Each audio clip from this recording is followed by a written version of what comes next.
आपको एक्टर बनना है? अच्छा। और तो आपका चेस्ट रियल है? अच्छा अच्छा, आपने सर्जरी कराई? ओके। कौन सा कप साइज है? अच्छा, हम फील कर सकते क्या? टच कर सकते? हाय, मैं हूँ Sherlyn Chopra. Please subscribe to Siddharth Kannan's YouTube channel now. ये महारानी चोपड़ा का आदेश है। Sports X9 presents the Siddharth Kannan Show. SportsX9.com is where you can play games and earn real money.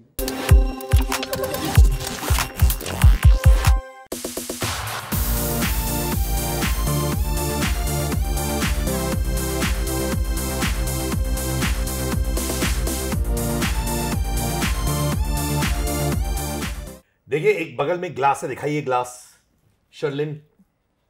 ये ग्लास में मार्टीनी है या जूस? ये आप जानते हैं। मार्टीनी है। नहीं दोस्तों, मैं क्लियरली बोलना चाहता हूं कि ये जूस है, इसमें कुछ चीज मिक्स नहीं किया गया है। कैसी हो मेरे दोस्त? एक नंबर। एक नंबर। Yes. हमेशा एक नंबर। हमेशा। या पुरुषपुर 1 जब हुआ था, डंके की चोट सवाल। I ready for fire? Yo, bring it on. अरे फिस्ट पंप तो दे, इधर आ जा। तो ये आया था रिव्यूज।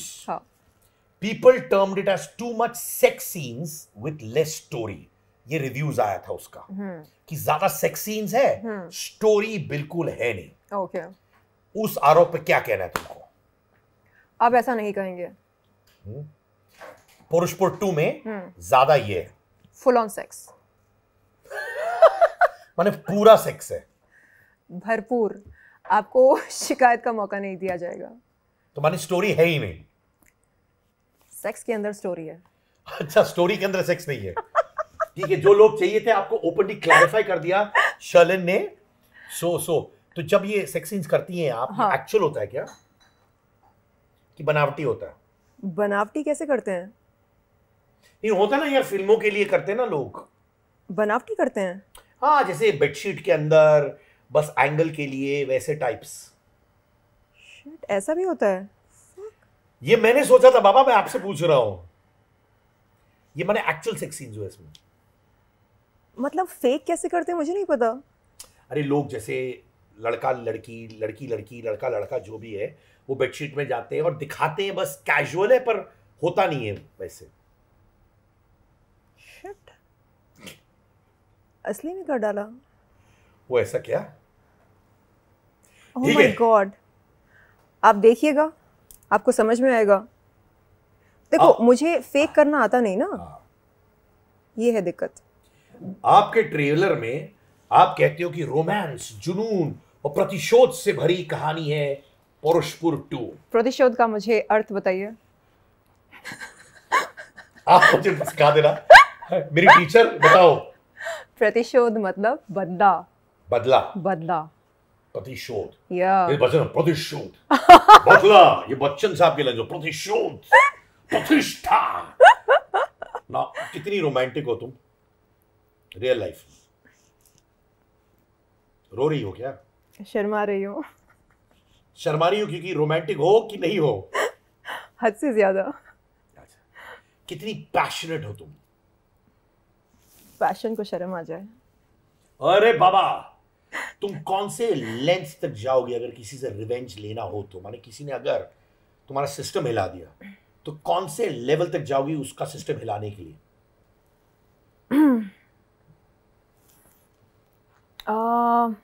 उसे मैं हमेशा हमेशा के लिए भुला दूंगी। कैसे भुलाती हो? जब राखी सावंत का चल रहा था तो पीछे पड़ गई आप, तो भुलाई थोड़ी हैं आप। जब भी आपके लाइफ में पंगा होता आप कहां छोड़ देते हो? तो ये तो गलत हुआ ना बाबा। सच कह रहा हूं मैं। डायलॉग बोल दिया। अच्छा, डायलॉग बोलने के लिए बोला, आप तो पीछे पड़ जाती हैं, है ना? फुल ऑन मतलब कोई मुझसे भिड़े तो हम टूटते नहीं, बिखरते नहीं, तोड़ देते हैं। पर आज मैं पूछूंगा, कभी जेन्युइनली शर्लिन चोपड़ा टूटी है अंदर से के लिए? And I want to know that. या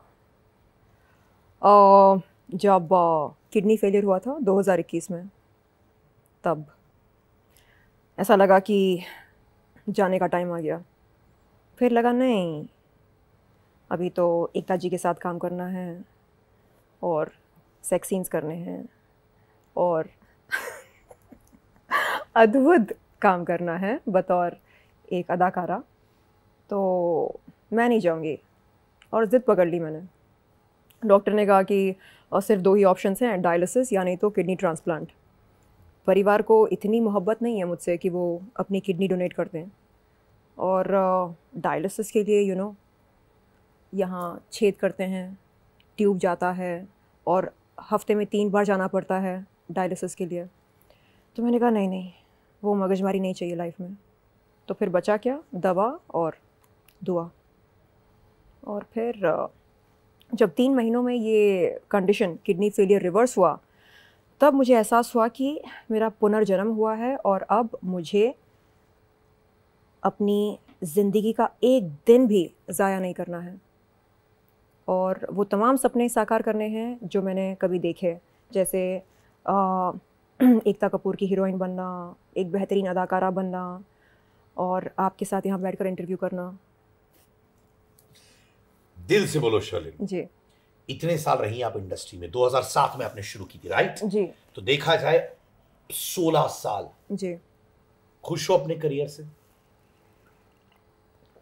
बहुत ज़्यादा, क्योंकि आज जब मैं बात करती हूँ, जब कुछ बोलती हूँ, तो लोग बोलते हैं कि ये बंदी दिल से बोलती है।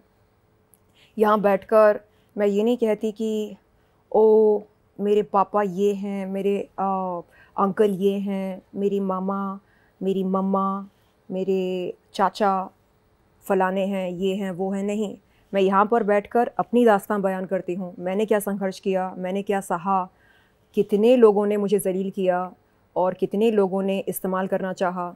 जब ऐसी बातें कहती हूँ तो लोग ये समझते हैं कि हाँ, इस लड़की ने ज़िंदगी जी है, अपनी शर्तों पर जी है और बहुत कुछ सहा है, संघर्ष का सामना किया है। और आज जब ये कैमरा के सामने कुछ बोलती है तो उनके दिलों तक मेरी बात पहुंचती है। तो ये फ़र्क है उनमें और हम में। तुमने बोला तुमने बहुत सारे संघर्ष देखे हैं, right? I want to talk about that. एक तो तुमने एक बहुत पते की बात कही, तुमने कहा कि तुम्हारे परिवार के लोग भी खड़े नहीं हुए, किडनीज दिया जाता है, कभी कभार लोग कहते हैं 2 किडनी है। खुश नसीब होते हैं वो लोग। आपको नहीं मिला हो? मैंने उम्मीद भी नहीं रखी, क्योंकि मुझे पता है कि इतनी मोहब्बत तो नहीं है। क्या आप लोनली फील करते हो एट टाइम्स? पहले करती थी, रोती थी और सोचती थी कैसे मैं अपने पापा के पास जाऊं जो इस दुनिया में नहीं रहे। फिर एहसास हुआ कि मैं ही खुदा हूँ। खुदा किसी मंदिर में नहीं बैठे हैं, खुदा हमारे अंदर हैं, हमारे भीतर हैं। तो उनसे बात करती हूँ और हिम्मत मिलती है, हौसला मिलता है। और जब कुछ चाहिए होता है तो लोगों के पास अपना पोर्टफोलियो लेकर नहीं जाती हूँ, सर जी काम दे दीजिए जी, नहीं, खुदा को बोलती हूँ। मैं तुमसे एक पूछने वाला हूँ, ये जो इमेज आपने क्रिएट किया हुआ है, क्या वाकई में शर्लिन चोपड़ा ऐसे ही हैं, या फिर उनको लगता है क्योंकि उनके पास इंडस्ट्री का सपोर्ट नहीं है, बड़े बैनर्स नहीं है, अटेंशन ग्रैब करने के लिए वो ऐसे बिहेव करती है? मैं ऐसे ही हूँ।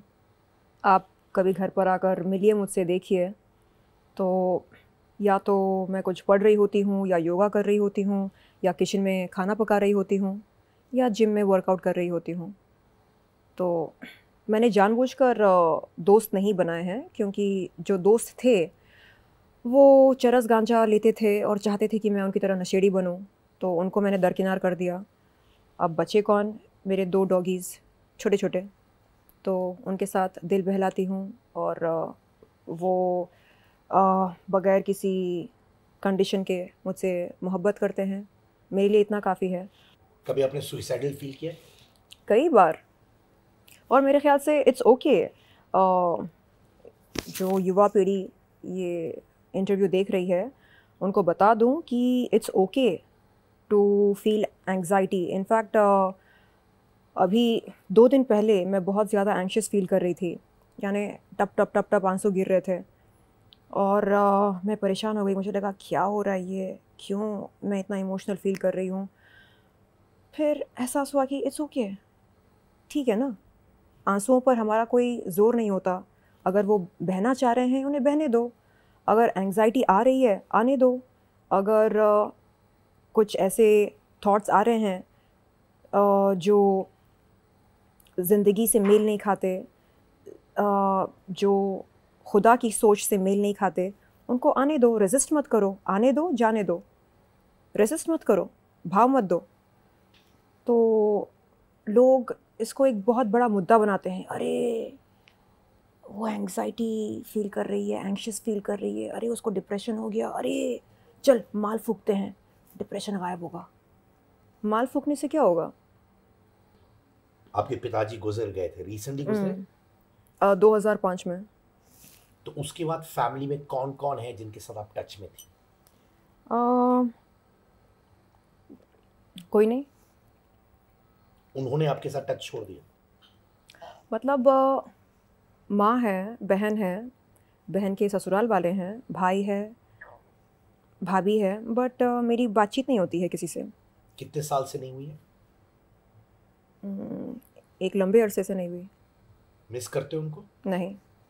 नहीं करती। वो आपसे इसलिए नहीं बात कर रहे थे क्योंकि जो राह आपने पकड़ी उससे वो सहमत नहीं थे?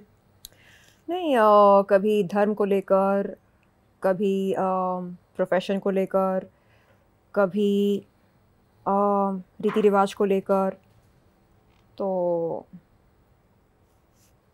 कई बार कहा गया कि तुम मत भूलो कि तुम कौन हो मैं। तुम एक साधारण लड़की हो, स्टार बनने की कोशिश मत करो। क्यों कोशिश ना करूं? करूंगी, क्यों ना करूं? ये आपके खुद के फैमिली लोग कहते कि स्टार मत बनो, स्टार बनने की कोशिश मत करो, तुम कौन मत। बोलता था ये? घर वाले। और ज़्यादा शोबाजी मत करो, ज़्यादा नखरे मत करो। जब आती हो हमसे मिलने तो एक साधारण इंसान बनकर आओ। क्यों बनूं मैं साधारण इंसान, जब मैं अंदर से ये मानती हूँ कि मैं स्टार हूँ। शर्लेन, बहुत करेज होता है ये ओपनली बोलना, और मैं बोलता हूँ कैमरा पर, ये वीडियो हमारा वायरल जाने वाला है बिकॉज ऑफ द ऑनेस्टी जो आपके अंदर है। जी। आपने कहा I have slept with many for money in the past. फिर आपने कहा sorry to disappoint you but I am no longer available for paid sex. ये मैंने एक संदर्भ में कहा था। मेरा एक बॉयफ्रेंड था जो एक बहुत बड़े पॉलिटिशियन का बेटा था, और जिस तरह से उसने मुझको ट्रीट किया, जो उसका बर्ताव था, वो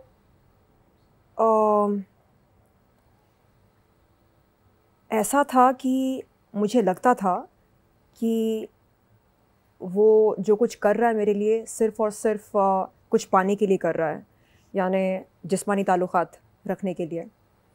तो तब मैंने एक बात कही थी जिसको मरोड़ कर उसका ये मतलब निकाला गया, और आज भी वो रहता है मेरे होम टाउन में, और वो एक मंत्री बना है।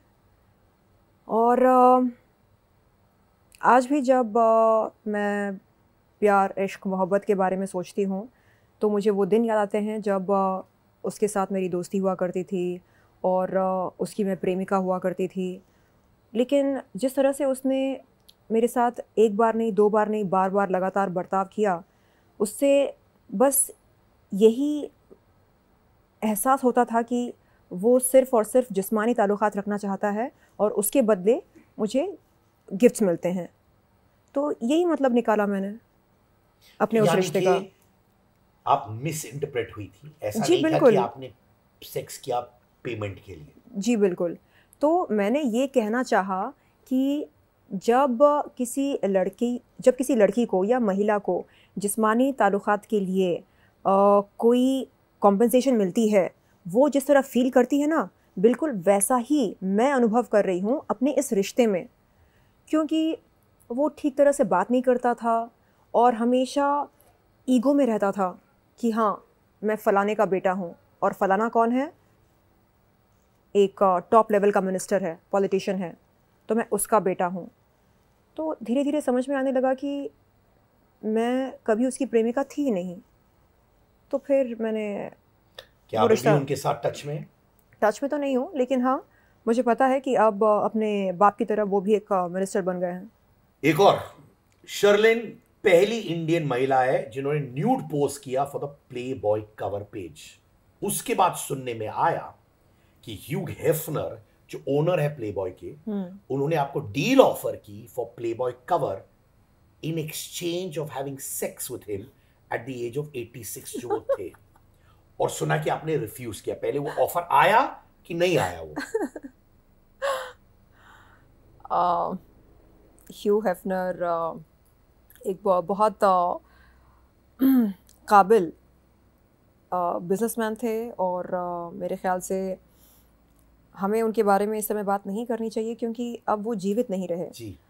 तो ऐसा नहीं है कि उस समय उनके पास लड़कियों की या गर्लफ्रेंड्स की कमी थी जो उन्हें मेरे सामने इस तरह का प्रस्ताव रखना पड़ा।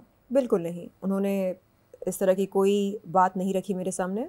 मैंने उन्हें एक ईमेल भेजा ये कहकर कि मैं प्लेबॉय कवर गर्ल बनना चाहती हूँ और उनके महल में रहना चाहती हूँ, और मैं उनके लाइफस्टाइल का अनुभव लेना चाहती हूँ, वो किस तरह जीते हैं और उनके महल में क्या क्या होता है, कितनी सुंदरियाँ उनके आसपास मंडराती हैं, वो सब मुझे देखना था। तो मैं गई, उन्होंने बोला you are most welcome, come take a look at how I lead my life. तो मैं गई वहाँ पर, मैंने 2 हफ्ते वहाँ पर बिताए और देखा, उनके गर्लफ्रेंड से मिली मैं। उनके बहुत सारी गर्लफ्रेंड्स हैं ना? बहुत सारे, और कोई कुछ 20-22 साल की थी, और वो शादी करना चाह रही थी ह्यू हेफनर से। तो उनसे मुलाकात करी और उनके घर वालों से मुलाकात करी, वो भी बहुत उत्सुक थे अपनी बच्ची की शादी को लेकर। तो मैंने सोचा कि अरे वाह, ये तो एक अलग ही दुनिया है। यहाँ पर उम्र को नहीं देखा जाता शादी के समय, बस दिल आ गया तो शादी करनी है। तो वहाँ पर मेरा शूट हुआ, और शूट में सभी लोग मतलब जो टीम थी, प्लेबॉय फ़ोटोशूट टीम जो मेरे लिए असेंबल करी थी, उसमें सभी महिलाएं थी, और बड़ा अच्छा लगा उनके सामने वस्त्रहीन होकर। ऐसा लगा कि हाँ ठीक है, मेरे पास वही है जो आपके पास है, बस थोड़ा बेहतर है। पर उस वक्त ये उन्होंने कोई सजेशन नहीं दिया कि इंटीमेट होना उनके साथ, ह्यू हेफनर के साथ? बिल्कुल नहीं, बिल्कुल नहीं। मैं वही तो कह रही हूँ कि उनके पास सुंदरियों की कमी नहीं है कि उन्हें किसी के सामने इस तरह का प्रस्ताव रखना पड़े। तो ये जो बातें मरोड़ कर रखी जाती है और जो झूठी मूठी बातें कही जाती है, ये तो दस्तूर है ज़िंदगी का। बट आई एम ग्लैड कि आप क्लैरिफाई भी कर रही हैं। फिर कामसूत्र होने वाला था आपके साथ 3D। ओके। हम लोग को बताया गया कि आप कामसूत्र में आप मेन लीड होने वाली हैं। फिर आपने प्रोजेक्ट छोड़ दिया, क्या हुआ? जी, एक्चुअली कुछ क्रिएटिव डिफरेंसेस हुए थे फिल्म मेकर्स के साथ, सीन्स को लेकर, और जिस तरह से वो लोग शूट करना चाह रहे थे और जो मेरा परसेप्शन था वो मेल नहीं खा रहा था। तो मैंने कहा कि बेहतर यही होगा कि आप किसी और के साथ शूट करें, क्योंकि आपका जो विज़न है वो मुझे समझ में नहीं आ रहा है। तो बस एक दिन हमने शूटिंग करी मेरे ख्याल से, उसके बाद मैंने छोड़ दी वो फिल्म। पर सुनने में आया कि आपने FIR भी किया डायरेक्टर के खिलाफ। हाँ, तब किया था, और उसके बाद उन्होंने माफ़ी मांगी और फिर वो बात वहीं पर ख़त्म हो गई। पर उन्होंने सजेस्ट किया कुछ? कुछ अनबन हुई, और आमतौर पर जब हालात बिगड़ जाते हैं तो हम कहाँ जाते हैं, पुलिस के पास इंसाफ की गुहार लगाने। आपने कहा first I opted for contact lenses, quote unquote करता हूं, then I got bored of a flat chest, So I got myself implants. If a surgery can help one embrace one's body and say I love you, then it's worth it. या देखिए लोग कहते हैं कि अरे ये surgery कराती है, ये कराती है, वो कराती है। मैं कहती हूँ हाँ, मेरा पैसा है, मेरा जिस्म है, तेरे बाप का क्या जा रहा है? So just enjoy the view ना। दिक्कत क्या है? हाँ। आपको है कोई दिक्कत? मुझे कोई दिक्कत नहीं है, जो जैसे जिए वो जिए, जिसको जो करना है जो करे, एज लॉन्ग एज किसी को जबरदस्ती जाके हानिकारक चीजें न करवाए। बिल्कुल। Shouldn't go out of the way to do that. Absolutely. So आपने रानी मुखर्जी के साथ काम किया? दिल बोले हड़ीपा करी मैंने शाहिद कपूर और रानी मुखर्जी के साथ। उस वक्त क्या आपको लगा था कि आप जज्ड फील कर रही हैं उनके साइड से?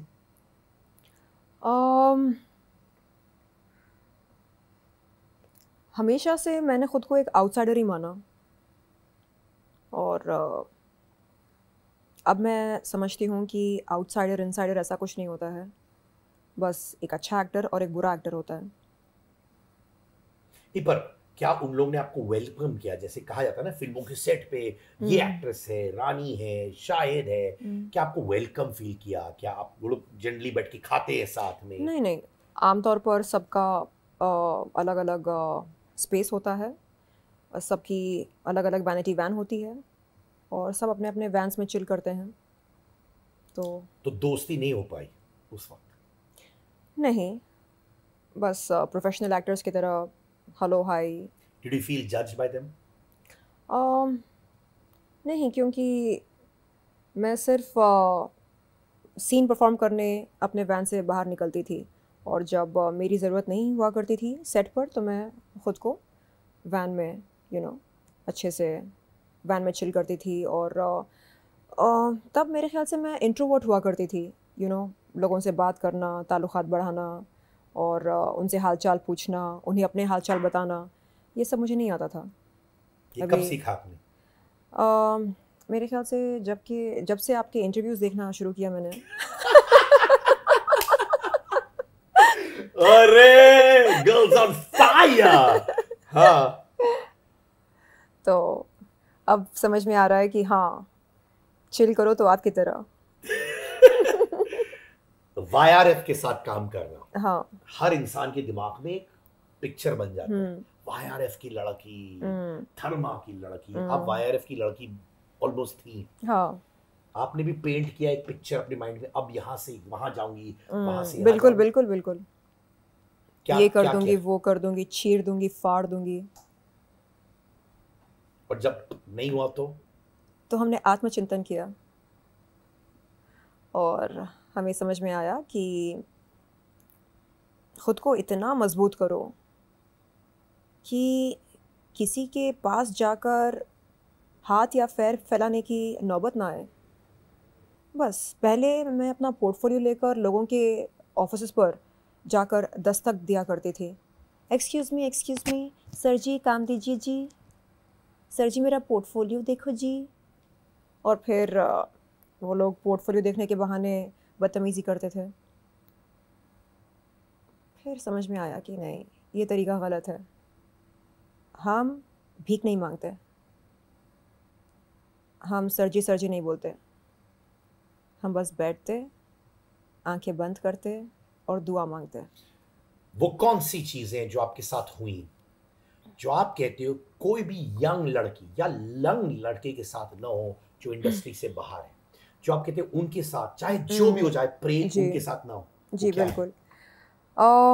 मैं चाहती हूँ कि किसी भी एस्पायरिंग एक्टर या किसी भी एस्पायरिंग मॉडल के साथ किसी भी तरह का कॉम्प्रोमाइज़ ना हो, यानी वो मजबूर ना हो कुछ ऐसा करने पर जो वो नहीं करना चाहते हैं, और उन्हें वो बातें ना सुनना पड़े जिसकी वजह से उनका मनोबल टूट जाए।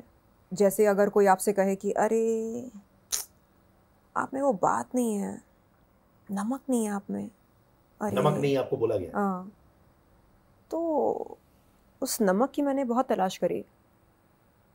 तो बोल देते किचन चले जाओ भाई, कोई रेस्टोरेंट में चले जाओ, अपनी बीवी या पति से बोल दो। तो पता नहीं वो कौन सा नमक था जिसकी उनको तलाश थी। तो नमक नहीं है, ये नहीं है, मिर्ची नहीं है। अगर आपको कोई समझ में नहीं आता है, आप उनसे कह सकते हैं कि देखिए आप जाइए, आपके बल आपके लायक कोई काम अगर बन पड़ता है आपको बता दिया जाएगा, ठीक है। बस आप अपने कुछ फ़ोटोज़ यहाँ पर छोड़कर जा सकते हैं। लेकिन नहीं, वो क्या करते हैं, आपका मनोबल तोड़ने की पूरी कोशिश करते हैं। अच्छा, आप अकेली रहती हैं? ओह, आपका कोई नहीं है? ओह, अच्छा। और आपको एक्टर बनना है? अच्छा। और तो आपका चेस्ट रियल है? अच्छा अच्छा, आपने सर्जरी कराई, ओके। कौन सा कप साइज़ है? अच्छा, हम फील कर सकते क्या, टच कर सकते? क्यों? डायरेक्ट आपके फेस में बोलते थे, फील कर हाँ, सकते, डिस्कस। या आप कैसे रिएक्ट करती थी? यानी मुझे लगता था कि नहीं, ये लोग टांग खींच रहे हैं, मस्ती कर रहे हैं, ऐसे कैसे कोई टच कर सकता है। तो मैं कहती थी कि सर बट इसकी ज़रूरत नहीं है ना सर, मैं आपको बता तो रही हूँ कि स्टैटिस्टिक्स क्या हैं मेरे। नहीं नहीं, वो एग्जैक्ट कप साइज़ क्या है आपका? क्यों? मतलब दर्शक कप साइज़ जान कर टिकट खरीदते हैं। अच्छा, हीरोइन का कप साइज़ क्या है? डी है, हाँ तो दो दो टिकट दे दो। सी है, अच्छा एक टिकट काफ़ी है, ऐसा होता है क्या? तो भैया ये नॉनसेंस। तो एक दो बार मैंने बोला कि सर आप तो शादीशुदा हैं। हाँ तो सर आपको तो मालूम होगा ना। नहीं नहीं, एक्चुअली ना we live in an open marriage, तो हम ज़्यादा एक दूसरे के साथ बात नहीं करते। अच्छा, आप बात नहीं करते, लेकिन आपको मालूम तो होगा कि एक महिला का आकार कैसा होता है। तो इसमें टच करने वाली क्या बात है? नहीं, टच करके फील लेना है बंदे को। Visit the website sportsx9.com, create your own ID with self deposit and withdrawal, and start playing immediately. What are you waiting for?